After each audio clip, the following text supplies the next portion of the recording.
Assalamualaikum dan salam sejahtera. Saya Kapten Rais daripada program Lemak Tulin. Sekiranya anda adalah seorang yang boroi, seorang yang berlemak, seorang yang dah rasa badan tak sihat, sikit-sikit penat, sikit-sikit mengantuk dan korang dah mati akal nak menyelesaikan semua masalah-masalah yang aku bagi tahu tadi, program Lemak Tulin memang untuk korang sebab kita tak pakai apa-apa jenis produk, kita tak guna apa-apa alat senaman, korang pun tak perlu pergi ke gym, semuanya boleh buat daripada rumah saja dengan workout plan yang tak ganggu masa korang dan juga diet plan yang sangat murah dan ikut cita rasa Malaysia. Seluruh orang Malaysia tak kira bangsa, tak kira agama, tak kira umur, tak kira jantina, semua boleh join program Lemak Tulin 7 hari. Alhamdulillah dah ramai berjaya. Lebih daripada 4,000 orang dah pernah join program Lemak Tulin dan semuanya alhamdulillah dalam masa 7 hari saja ramai yang dah dapat hilangkan boroi. Daripada boroi dah dapat perut yang flat dalam masa 7 hari saja. Korang boleh tengok sendiri dekat page Lemak Tulin, dah banyak dah testimoni kita. Dengan hanya RM89 saja dan tak akan ada cas-cas tersembunyi, kita akan ajar A to Z secara virtual dari rumah anda sahaja. Atas permintaan ramai, kita dah extend batch PKP 3.0 lagi 3 batch. Gunakan PKP dan lockdown ni dengan sebaik-baiknya untuk korang buang lemak korang, hilangkan boroi korang dan jadi rakyat Malaysia yang lebih sihat dengan cara yang paling senang, cepat dan murah. Slot terhad, masa terhad, jadi korang jangan terlepas. Tunggu apa lagi guys? Jom join program Lemak Tulin.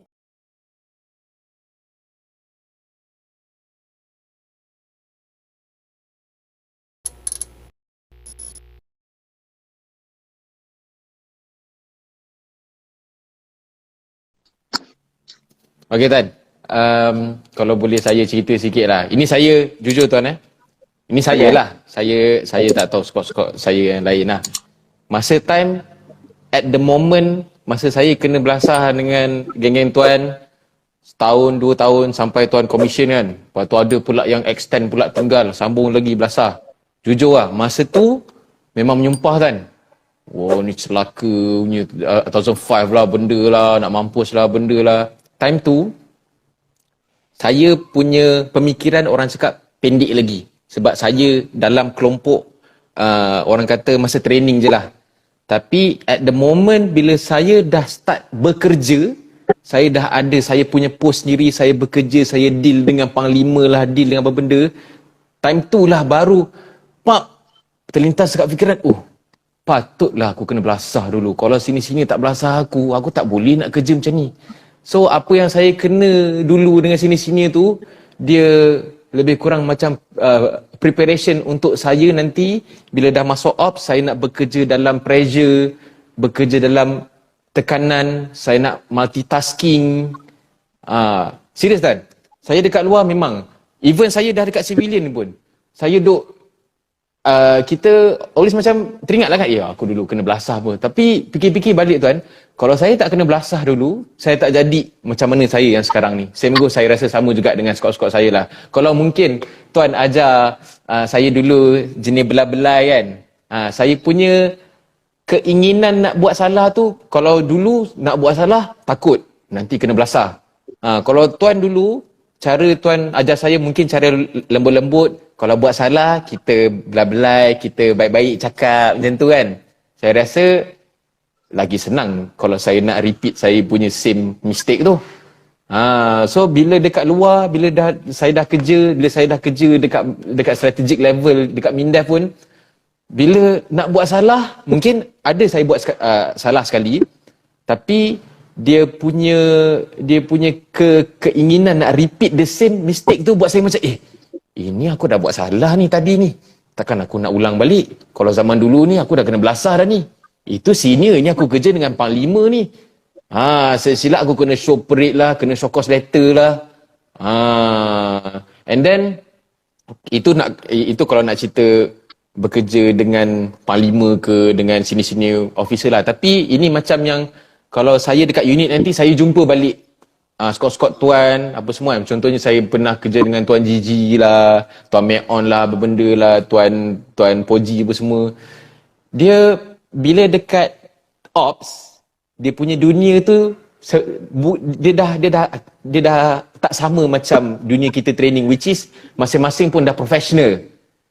Jadi apa yang terjadi di antara saya dengan skot-skot Tuan tu, dia jadi macam satu kenangan yang best lah. Even boleh je burak-burak, contoh lah macam saya borak dengan Tuan, Tuan dulu belasah saya lah, benda jadi benda yang fun, benda yang orang kata kenangan manis lah. Macam Tuan Tuan Gigi dulu, siapa tak cuak Tuan dengan Tuan Gigi, bangun tidur bangun tidur main belasah orang lah, benda lah. And then bila saya dah start kerja as air defender dekat 320. Saya jumpa balik Tuan Gigi. Masa tu Tuan Gigi dekat Rimau. Saya jumpa dia, saya ungkit je. Alah, Tuan dulu belasah saya teruk. Tapi dia punya apa? Dia punya reflect dia dekat saya ungkit balik tu macam, alamak, benda dulu lah, aku senior hang. Aku nak kena make sure, aku nak tapi benda yang gelak-gelak lah. Kira tak ada macam saya pun sendiri, alamak hang. Saya pun sendiri orang kata tak adalah nak macam sifat dendam lah. Tak ada macam nanti aku nak belasah dia balik lah. Memang tak adalah. So apa yang Tuan terangkan tu memang saya setujulah. Saya setuju 100% lah. Memang antara kita pun saya rasa tak ada sampai nak berdendam-dendam nanti nak doakan yang buruk-buruk dekat Tuan lah. Memang tak ada lah Tuan. Even aku rasa, yalah, semua orang pernah menghadapi senior yang macam kau cakap very sickening yang kau dulu-dulu benci. Tapi bila dah benda ni semua dah habis, dah berlaku, bila kita jumpa dia kat luar, kita just akan macam rasa kena belasah tu ada lagi dengan senior. Tapi kita akan lebih macam, kita akan gelak-gelak. Dan sikit dalam hati tu kita akan cakap, terima kasih lah Tuan buat Tuan belasah saya dulu. Kalau Tuan tak belasah saya dulu macam ni, saya tak akan jadi orang yang macam ni. Ataupun saya tetap akan buat salah yang macam ni. Okey Tuan, saya nak tanya Tuan, ada satu soalan lah. Bila kita tengoklah seiring dengan peredaran zaman ni kan, zaman-zaman canggih, zaman-zaman dah ada social media, saya rasa Tuan pun selalu nampak kot ada kes-kes yang benda normal kat dalam tentera ni, benda tu diviralkan. Tapi ini bukan yang kes arwah tu lah. Yang kes arwah tu bukan antara senior dan junior. Ni macam adalah pernah saya tengok sekali masa Boogie Night, ada gambar ramai-ramai tengah komando rest dekat depan mes Kuantan tu, ada orang viralkan. Kena viralkan, kena macam-macam lah, kena komando rest, ada luka dekat ni sikit-sikit, ada orang viralkan. And then impact pula daripada civilian, ni tak patut, kejam, patut relate pula, zaman Rasulullah mana ada macam ni tak ikut Islam. Mulalah ada geng-geng yang palatau ni, dia mulalah masuk. So apa Tuan punya pendapat untuk golongan yang generasi muda yang masuk askar, yang mungkin dia tak dapat nak terima dunia askar ni? Yelah, sebab military training, latihan askar ni memang totally different lah daripada apa latihan-latihan yang dekat luar civilian yang ada. So latihan ni dia bercorak macam physical, mental, apa semua. Itu kau kena prepare mental and physical. Maybe di luar sana kalau kau tengok orang civilian, dia tengok latihan ni, ni tak boleh ni, latihan ni salah ni, kejam ni. Itu kau tak tengok latihan yang komando-komando lah gitu. Tapi you kena build you punya mental lah. Takkan kita orang tu nak jadi special force komando, tapi benda-benda ni tak boleh kena. You just imagine kalau komando kena tangkap dengan enemy, kalau tak kena latihan yang betul-betul mencabar dia punya physical mental, collapse lah sekarang tu, kalah lah kita kan. So kena, it's all about training. Sebab negara kita ni, Malaysia, Alhamdulillah tak ada perang yang betul-betul. So tak ada perang yang macam negara-negara lain lah. So apa yang kita ada? Training. You have to train while it's masa kita tengah peace lah. In peace prepare for war lah, orang cakap kan. Waktu peace ni kena training. Dan training tu kena as exactly macam kau nak pergi perang betul-betul. Tak boleh lah bagi latihan kau macam latihan bercorak, latihan pengakap, latihan puteri Islam kan. Kalau setakat buat latihan macam tu, tak payah jadi military kan. Dan aku tahu semua servis, semua training diorang semua lain-lain. Macam Navy, training dia macam di Army, macam ni, Air Force macam ni. Tapi dia punya objektif tu, walau lain macam mana pun, objektif dia tetap sama. Dia nak build kau sebagai seorang military yang fit physically and mentally. Sebab bagi aku macam even macam benda-benda yang very physical ni, you can build tau. Kau boleh, contohnya macam kau tak kuat lah kan, kau lemah physical, you can build your character. Kau workout, nanti kau gagah lah. Kau tak boleh berlari, kau jogging hari-hari kau boleh. Tapi macam latihan mental ni, latihan mental ni kau kena bagi kau baru dia build kau. Tapi kalau mental kau kuat, insyaAllah physical kau macam boleh buat. Tapi kalau mental kau lemah, badan kau besar macam mana, kau sado macam mana pun, push up sebelah tangan pun kau tak boleh buat. Sebab kalau musuh tangkap, dia bukan bagi kau benda-benda buat push up 5,000 ke tak, dia bagi kau benda yang lagi mencabar kau punya mental. So kau kena kuat semangat lah. Kau kena kuat lah. Itu yang masuk militeri ni. Tapi kena ingat latihan ni dia macam sekarang ni dah dipelbagaikan lah. Ada yang macam ni, ada yang macam ni kan. So each latihan tu mesti lain. Tapi tu aku cakap objektif dia tetap sama. Macam mana dia kira. As long as dia punya limitation tu terbatas. Dia tak melampaui batas. Dia tak ada sampai kata sampai ada yang benda-benda yang tak senonoh keluar kan. Mesti bercorak latihan tu ada limit dia. Banyak orang ingat kita militeri ni bila kita nak bantai orang, nak boss orang, bagi dia tak. Soalnya benda-benda latihan ni semua dah ada dalam manual, dalam doktrin. Tapi kita cuma pelbagaikan, kita kena olah dia. Kita tak boleh ikut buku je.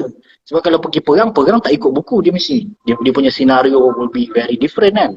Macam kau pun mesti ada kena siapa yang duduk dalam special force apa semua. Latihan dia orang, for sure mesti 10 kali lagi teruk pada kita. Kan? Orang yang Pascal ke apa, gerak khas, confirm training dia. Sebab dia orang memang betul-betul buat ops yang betul-betul yang very special. Takkan nak bagi latihan yang tu. Cuma kadang-kadang civilian ni dia tengok benda ni, ini salah ni, kenapa nak memalukan? Bukan memalukan, kita tak ada niat pun nak malu. Because semua orang melalui benda yang sama. Sebab tu orang selalu cakap, during my time. Perkataan ni macam orang selalu tak suka. During my time aku kena macam ni. Ya tak apalah, during my time is like this. During my time is like this. Dia akan berubah. Kan? Tapi tak ada, niat kita tak ada sampai nak memalukan. Kita tak adalah nak menjatuhkan maruah, membuka aib ke kan. Latihan yang macam ni. Semuanya objektif dia, walaupun dulu aku memang tak suka benda ni, kena. Tapi bila aku dah lagi tua, dah mature kan, dah tua, dah kerja dekat dunia civilian sekarang kan, baru aku tahu, kalau tak ada latihan macam ni, maybe aku tak confident nak berhadapan dengan klien yang macam ni. Maybe kita takut nak berhadapan dengan orang macam ni. Macam aku still dalam aviation industry. Kadang-kadang aku deal dengan, contohnya aku deal dengan seorang panglima ni, Major General Besara. Aku kena sit down dengan meeting dengan dia. Kan? Tapi yalah kita captain, dia Major General Besara. Macam mana kau nak deal dengan dia? Kau tak boleh nak intimidate pasal rank, pasal dua-dua dah civilian.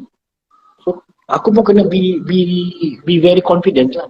Tapi alhamdulillah disebabkan latihan militeri tu kan, kita boleh bercakap dengan dia. Kita boleh bercakap. Bila dia tanya soalan, kita boleh jawab dengan very confident kan. Kita tak adalah macam orang kata dulu macam telan guli lah kalau jawab macam macam very short and sharp. Benda yang tahu jawab. Benda yang tak tahu kau jawab tak tahu, tapi kau akan cari jawapan dia.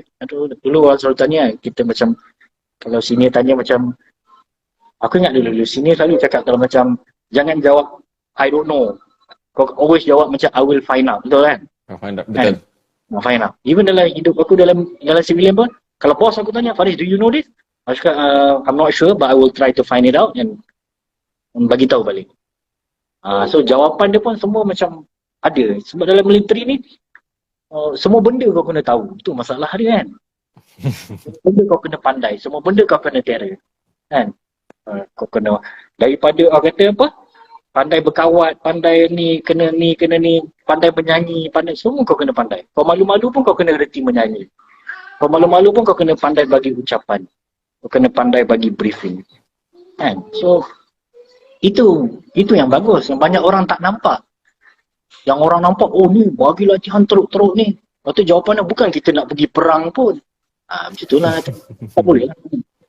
Takkan nak, bila nak perang, tak sempat dah nak training kan, betul? Bila nak apa? Contoh macam dia orang cakap macam, aku tak tahu lah, tapi aku pernah tengok lah orang komen macam fighter jet macam ni, training macam ni, mahal, every hour, berapa ratus ribu dia orang punya training. Kenapa nak training? Tak ada perang pun. Itu kalau tak ada perang. Kalau ada perang macam mana? Kau kena perang. Contoh macam kau pernah interview orang-orang yang terlibat dalam yang macam yang apa punya Lahad Datu punya operasi kan. Kalau dia tak pergi training hari-hari macam mana? Takkan on D-Day baru nak buat benda betul? Tak boleh. Tak boleh. Hari-hari have to train. Kena train. Walaupun orang kata, alah tak ada apa ni, cuma training. You have to train lah. Sementara aman ni lah kita train. Bila dah perang betul, kita tak sempat lah. Betul? Yang itu orang tak nampak. Even aku jumpa banyak lah sini-sini aku dekat dunia civilian, instructor aku kan. Semua dia orang tetap jadi orang biasa, dah jadi civilian ni normal je. Cuma dia orang punya karisma leader tu macam orang kalau tengok macam leadership dia orang tu macam very good. Dia orang tak kekok berhadapan dengan orang, which is very good. Macam aku kerja macam aviation tapi much more commercial dengan business lah. Kau nak deal dengan klien yang banyak kerenah apa semua ni kan. So kenalah macam agak confident sikit kan. So kalau tak boleh nak malu-malu. Yang ini yang bagus yang aku tengok. Yang latihan military macam ni. Sebab aku pun dulu jadi malu-malu juga. Mana berani babe nak cakap depan orang.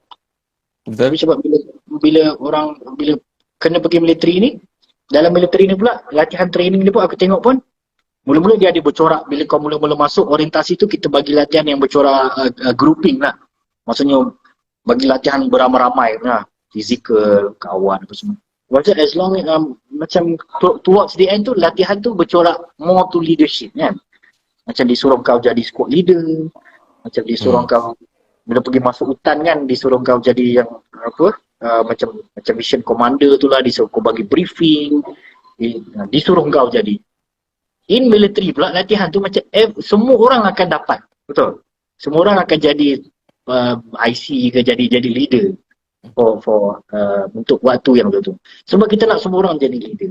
Kita tak nak. Dalam military ni tak boleh macam duduk belakang-belakang. Ikut tak boleh. Kita akan mula-mula kita train you as a kumpulan. Lepas tu bila you dah okay, kita akan train you one by one as a leader. Sebab at the end of the day in the future, you akan jadi leader lah kan. So tak boleh macam ada sikap malu-malu. Malu ni bagus. So ada orang cakap ni, Faiz dia saya kaki secure. Dia dulu memang kaki secure ni. Havoc ni. Tapi kau tengok sekarang ni. Aku bergerun dengan dia, tengok. Dia cemerlang dia. Because what? Because dia dah di-train. Nampak? Dia dah di-train tu menjadi seorang leader yang berjaya. So, latihan tu orang dah study. Even maybe dalam military ada doktrin latihan tu bukan orang buat saja-saja. Dia latihan ni berfasa kan. Macam dulu masa kita cadet kan, kita tak salah aku ada macam latihan hutan tu kita ada wira muda kan. Masuk hutan. So latihan wira muda ni dia tahan as a group kan. Kita ajar kita the basic knowledge macam mana nak buat pertahanan pangkalan lah apa semua. Lepas tu nombor 2 punya second year wira tahan. Dia kau kena buat sendiri. Macam mana kau nak buat? Lepas tu yang last kali Wirajaya ni, memang you take charge of everything. Kalau kokap, kalau tak jadi, you punya fault. Itu cara dia build leadership kan. Bukan latihan. Tapi dia kena peringkat lah. Kan? Tak adalah macam hari pertama aku bagi kau task yang paling susah dalam dunia, tak ada. Tahun pertama tu, orientasi tu dia bercorak. Macam just to jadikan kau military. Tahun kedua ni macam kau dah intermediate ni, dia bagilah kau task. Maksudnya kau dah boleh instruct kau punya junior ke, dia boleh kau boleh organize ke. Dalam satu dalam military ni yang aku tengok lain daripada yang lain ni, macam selalu kena organize. Organize benda ni, organize benda tu. Which is dalam civilian memang jarang aku jarang organize ni kan. Tapi dalam military ni macam okay, besok organize ni 24 hours. Hook or by crook kena buat. Macam mana kau nak buat, kau kena buat. Masa tu kau punya geriga otak kau tu kena laju sikit kan. Macam dekat dunia civilian ni aku kerja macam adalah bos suruh organize ni, tapi dia lebih konstruktif lah. Okay, kita bagi date sekian jauh ni, Faris you kena buat ni pun. Dalam military ni, orang tak tahu macam mana ayat sini kan. Aku tak tahu macam mana. Tak tahu macam mana besok atas meja aku. Aku tak tahu macam mana besok dah jadi. Ni boleh. Benda-benda macam tu banyak. Okey, berdasarkan apa yang Tuan, kita pun dah habis 1 jam dah Tuan. Okey, nak kena cut short kejap lagi saya nak edit pula. Okey, saya setuju ada 2 benda lah yang saya boleh tambah sikit lah. Mula-mula yang Tuan cakap pasal the limitation of kita punya ragging, kita punya belasah apa semua tu lah. Yang keluar paper, yang meninggal, yang sampai cedera teruk, sampai cacat apa semua tu, itu orang yang tak ikut modul, tak ikut dia punya undang-undang lah. Itu salah. Itu kita pun akui apa yang diorang buat sampai cedera, sampai meninggal tu, itu salah lah. Belasah juga dalam militeri ni, tapi still ada limitation dia. Itu nombor 1. Nombor 2, macam Tuan cakap tadi, perspektif orang awam. Bila dia tengok kita punya trainer, oh susah lah, lepas tu ada yang petikan, alah kita bukannya perang pun, kenapa nak bazir duit, nak training apa semua. Tapi Tuan tengok tak, bila ada insiden baru-baru ni yang kapal Yahudi lalu lah, and then ada kapal Cina lalu lah, kita yang pernah masuk dalam militeri ni, kita punya reaction is tenang je. Sebab kita dah tahu dah, kita punya tentera is ever ready, kita dah standby apa sebarang kemungkinan. Tapi civilian yang takutlah benda lah, sebab diorang tak in picture yang kita sebenarnya sentiasa ready. Padahal diorang yang sebelum ni yang selalu petikai, nanti nak perang, kita bukannya perang pun, tak perlu nak training lah, buat benda yang bazir duit. So itulah beza dia, orang yang tahu apa guna training dan orang yang tak tahu apa guna training walaupun kita tak berang. So okay Tuan, kita pun dah hampir 1 jam. Okay, saya rasa saya nak kena buat 2 part ni. So far Tuan punya point-point memang saya harap Tuan boleh jadi YB. Aduh, kalau ada siapa-siapa tu nak jadi wakil rakyat ke boleh lah Tuan. Okey Tuan, so saya ucapkan terima kasih dekat Tuan kerana sudi berada dalam saya punya sesi interview SEMTA ni. Saya doakan semoga Tuan dimurahkan rezeki, dimudahkan urusan dengan family Tuan sekali. Tuan sekarang duduk kat mana? Duduk dekat Rawang, tapi office ada dekat Subang. Rawang Subang. So sekarang memang work from home je lah. Sekarang banyak work from home, tapi kadang-kadang ada jugalah kena turun pergi site, pergi tengok aircraft apa semua lah. Kurang sikit lah tu. Yang nak juga. Terbaik lah Tuan. Memang asyuk. Saya doakan Tuan asyuk lagi Tuan. Asyuk lagi. Tak apa. Doa tu Tuan. Amin. Okay Tuan. So thank you Tuan. Itu je kita punya masa. Terima Okay kasih. Thank you so much. Okay Tuan. Assalamualaikum Tuan. Waalaikumsalam warahmatullahi wabarakatuh.